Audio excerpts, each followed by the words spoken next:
And welcome back to episode number 38 of the Phillies Fan Podcast, your Big Fan Sports. I'm your host, Jaden Harper. So today we're going to go over my opening day projection for the Phillies opening day roster. Right, this is prior to spring training. I'll do another one I get in the middle of spring training, and then finally right before opening day. But before we get started, make sure to like and subscribe while you're here, and make sure to stay up to date with all the podcast stuff that comes out. We'll be back here on Monday with another Phillies fan podcast. But for now, we have some other news before we get into the opening day projection. First, on Wednesday, the Phillies named Zach Wheeler as their 2025 opening day starter. He started opening day last year, had a very solid outing. The bullpen wasn't able to hold up, so he took the loss in that one. He took over for Aaron Nola, who started multiple opening days, I think since 2017, opening day for the Phillies before last year. Wheeler will get his second opportunity March 27th against the Washington Nationals. The other piece of news yesterday, the Phillies signed Christian Arroyo to a minor league contract. Arroyo used to be part of the Cleveland organization with Boston, with the Rays, with the Giants, most known for his postseason run with the Boston Red Sox back in 2021. Hit a couple home runs during their run to the ALCS. Teammates then with Kyle Schwarber, now the Phillies designated hitter, right? So Arroyo is on a minor league team. We'll see if he gets up to the majors at some point. I wouldn't be surprised considering he has postseason experience, and he could be a valuable piece in the infield if someone gets hurt. Those are two pieces of news before we get into our opening day roster projection. So we'll start out from the catcher position, go to the rotation, bullpen, even hit up the lineup a little bit. So let's start with the catchers. First, I think the most obvious one is JT Realmuto. He's been one of the best catchers in the league since coming to Philadelphia. He's made multiple All-Star appearances. He's been a big part of these Phillies postseason teams. He is in a contract year, though, so that will be another story I'd like to look out for during the season. But I think it's obvious that he will be a starter. As well as Rafael Marchand. He is my projection to be the backup catcher this year. Last 3 years, the backup catcher has been Garrett Stubbs. The Phillies re-signed him to a two-way deal this past offseason, so the expectation is that he will start the year in the minors. Marchand will be up in the majors barring any injuries because Marchand does not have any minor league options remaining. So Marchand will be the backup catcher in my projection right now. But that's something to watch for this spring training.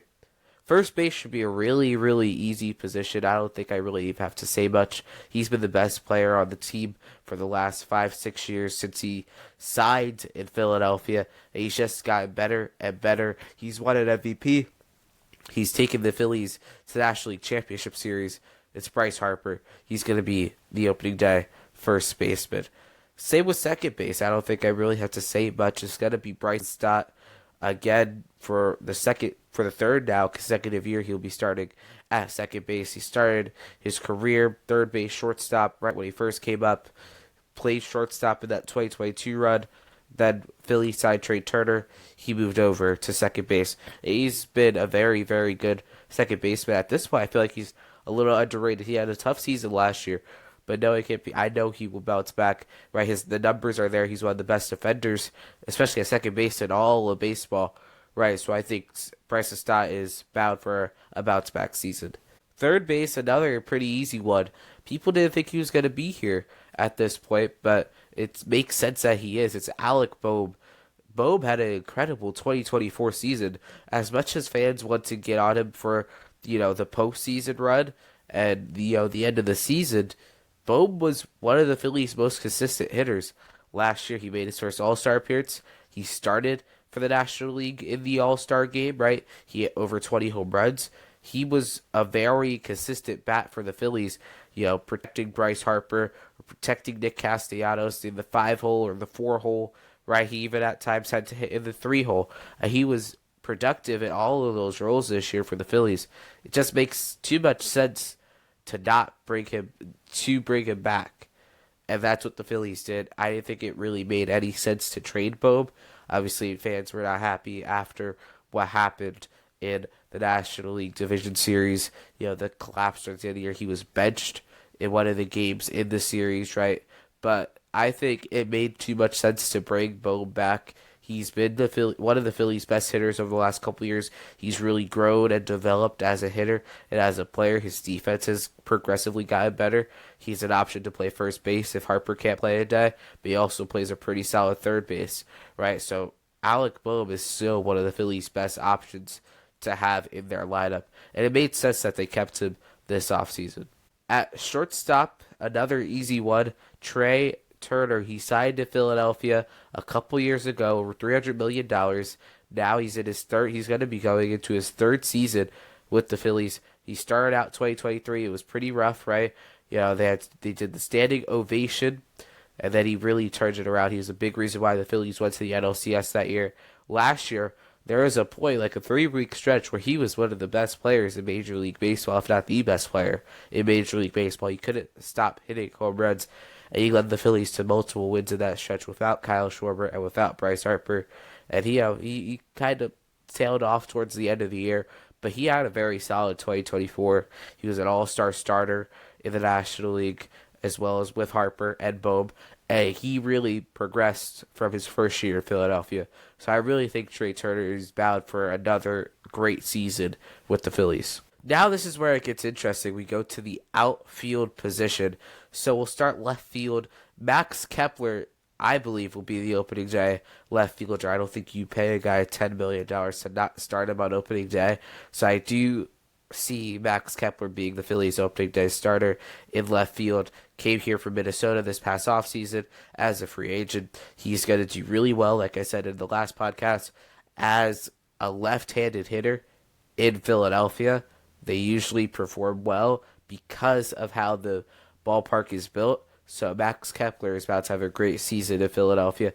But it will be interesting as he's never played left field before. So it will be interesting to see how he, gets used to playing left field, especially in the ballpark he's never played. He hasn't played that much, and he's only played a couple career games in Philadelphia. So it'll be interesting to see how he adapts to playing left field and playing defense in a new ballpark. Center field, I think, it's pretty obvious it should be Brandon Marsh. I think he has taken steps forward every year since he's been in Philadelphia, right? He got the 2022 deadline, big part of that, at the World Series team, right? He took a really big step forward in 2023, took a little bit of a step back in 2024, but he still had a really good season. The Phillies have been very hesitant playing him, every day. They don't really like having him face lefties, even though that's really the only way you improve. And also, he did not have horrid stats against lefties in 2024. I think he should be the everyday guy in center field, no matter who's on the mound. I feel like that's how you build up a guy like Brandon Marsh. And he's a really, really good ball player. It doesn't make sense to have him platoon. He has a great bat. His glove is pretty solid. It makes too much sense to not have Brandon Marsh playing every day for the Phillies, in 2025. And then right field, this is the easiest one. It's Nick Castellanos.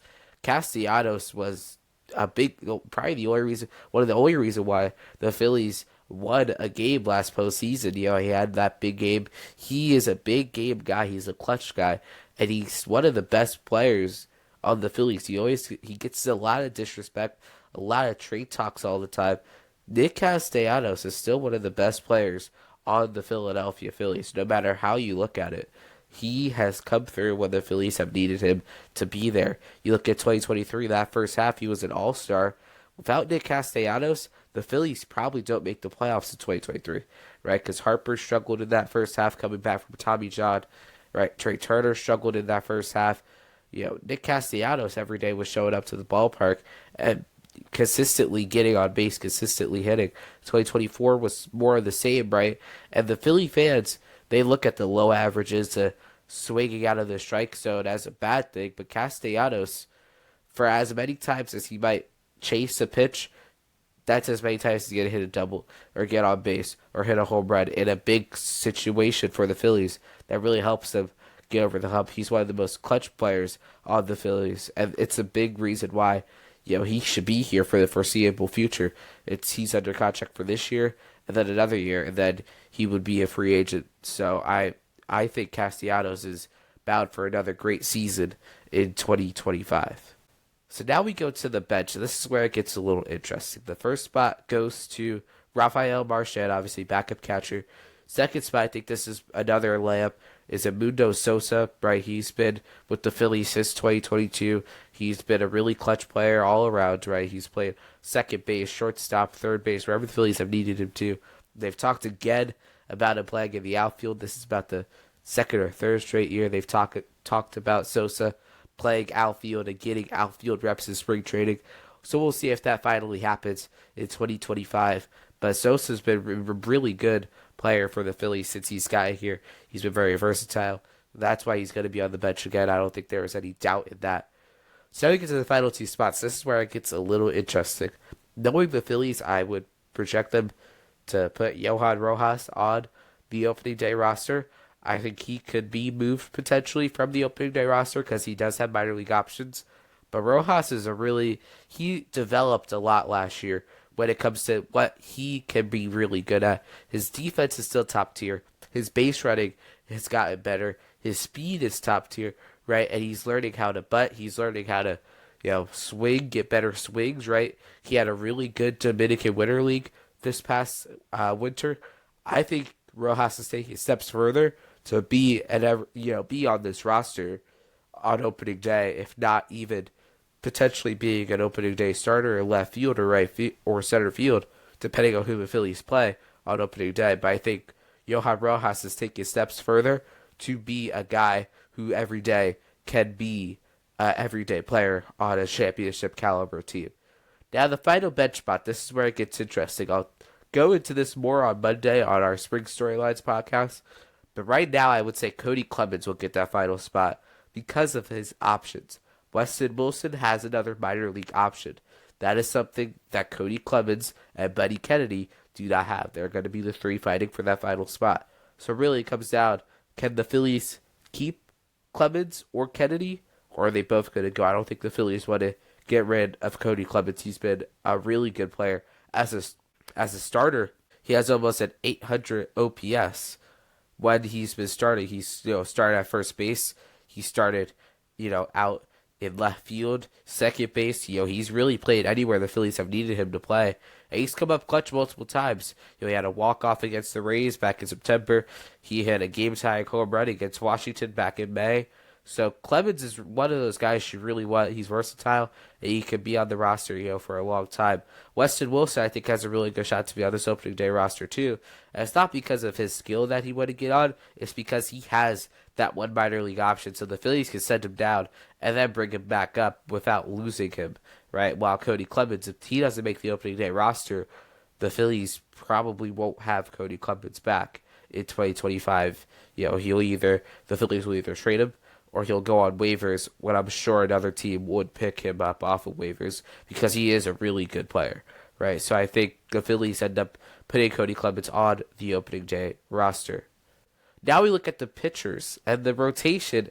I tried to lay it out here, but this is one of the best rotations the Phillies have had in probably, I would say, 14, 15 years, right? You look at Zach Wheeler at the top. He will be the ace.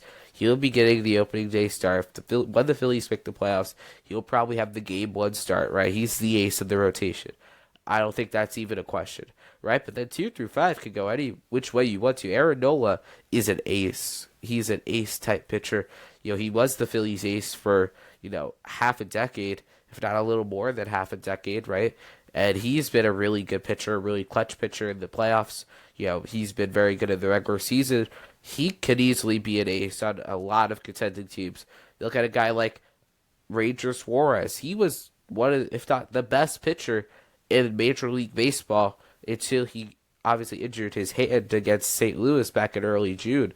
He was, through April and May, he was the best pitcher in Major League Baseball, right? So Suarez could easily be an ace. This is his final year under contract. So he will be someone to watch, if he gets extended or if he ends up hitting the open market at the end of the year. You have somebody like Christopher Sanchez who really came up onto the scene last year. He was an all-star, and he really performed well for the Phillies throughout the season. He was one of their most consistent starters, really behind Zach Wheeler. So he could be a guy potentially who gets an ace opportunity somewhere else. But he signed his extension. He could be the second starter for the Phillies, the third starter for the Phillies, right? And then you have someone like Jesus Luzardo, who's an ace 2 years ago for a postseason team. Now he potentially is the fifth best player on the Phillies. And that's a crazy thought to think that a guy who was an ace on a playoff team might be the fifth best starter on the Phillies. He could be fourth, he could be third, but that's how stacked this Phillies rotation is. It's really hard to decipher and go through and see, oh, this guy is two, this guy is three, this guy is four. Obviously, I don't get paid for that. That's what Rob Thompson's job is to do, to see and to put pieces where he thinks they will perform the best. I think 2 through 5 is a toss-up. You obviously have Wheeler at 1, but 2 through 5 is a clear toss-up. Now the bullpen, we have the Phillies added some new pieces throughout the offseason in Jordan Romano and Joe Ross. They will be in the bullpen, as well as some guys returning from last year. You have Orion Keggering, Matt Straub, Jose Alvarado. You have Tanner Banks, who the Phillies got from the White Sox last year. Jose Ruiz, who really came onto the spot for the Phillies, who really stepped up. He wasn't, seen coming into the season as a guy who would be late innings reliever, but he really became that as the season progressed. And then the final spot, I'll talk more about this guy and this final spot on Monday on the Spring Storylines podcast. But right now, the final spot would go to Taijuan Walker. I don't see the Phillies being able to move his contract, and if he pitches well enough in spring, I think he will earn an opportunity on the Major League Opening Day roster, even though he had a really rough 2024 season. So that's the players, but let's look at my projected lineup here. I think the Phillies win best when Kyle Schwarber leads off. When the Phillies have struggled, Schwarber is not in the leadoff position. Once they move Schwarber to the leadoff position, they are a very good team. As you saw last year, Schwarber was in the leadoff position for the entire year. The Phillies really never had a really rough stretch during the season. They had their moments, but they won 95 games last year, 94 games last year. They were one of the best teams in Major League Baseball. They were one of the few teams that got to that 94-95 win threshold. Nobody won 100 last year. They were very close to being the top seed in the National League. So the Phillies, when they have Kyle Schwarber in the leadoff position, they win ball games. So I think he should be the leadoff hitter. Turner after him, then Harper. Castellanos should back up Harper. Boeb should back up Castellanos. Stott after Boeb. JT Realmuto in the 7th hole. Kepler at 8 and Marsh at 9. I think this is the best lineup that will really have the Phillies succeed when March 27th comes around, opening day in Washington. Again, I will be back here on Monday for the Spring Storylines podcast on the Phillies Fan podcast, so make sure to stay tuned for that. Also, next week, debut of the new MLB podcast called Rounding Third. We'll be focusing on 2 divisions. On Tuesday, we'll be focused on the AL East, and on Thursday, we'll be focusing on the National League East as we begin our team previews for 2025. And then next Friday, I'll be back with another Phillies Fan podcast. And then on Sunday will be the first stream of 2025 when the Orioles take on the Phillies. Make sure to like and subscribe and turn on post notifications so you know when I upload my next podcast or go live for a stream. Thank you for watching episode number 38 of the Phillies Fan podcast. I'm Jaden Harper, and I'll see you next time.